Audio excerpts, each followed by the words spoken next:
ফের বাণিজ্য যুদ্ধের উত্তাপ ছড়াচ্ছেন মার্কিন প্রেসিডেন্ট ডোনাল্ড ট্রাম্প। স্থানীয় সময় সোমবার তিনি ১৪টি বাণিজ্যিক অংশীদারের ওপর নতুন করে শুল্ক আরোপ করে চিঠি দিয়েছেন, যার মধ্যে সর্বোচ্চ ৪০% শুল্ক মায়ানমার ও লাওস পিপলস ডেমোক্রেটিক রিপাবলিকের ওপর আরোপ করা হয়েছে।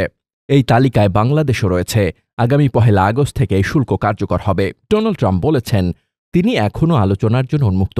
তিনি চুক্তিতে পৌঁছানোর জন্য নমনীয় হতে পারেন বলে ইঙ্গিত দিয়েছেন। ট্রাম্প আরও বলেন, আমরা যুক্তরাজ্যের সঙ্গে একটি চুক্তি করেছি, আমরা চীনের সঙ্গে একটি চুক্তি করেছি, আমরা ভারতের সঙ্গে একটি চুক্তি করার কাছাকাছি। আমরা যাদের সঙ্গে দেখা করেছি, আমরা মনে করি না আমরা একটি চুক্তি করতে সক্ষম হব, তাই আমরা কেবল তাদের একটি চিঠি পাঠাচ্ছি।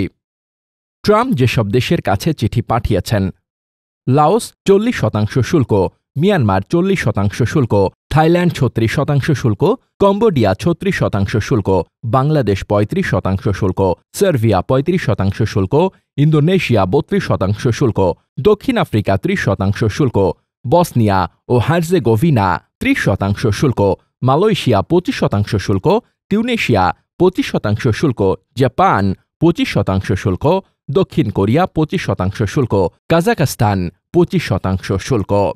ডেস্ক রিপোর্ট, বার্তা বাজার।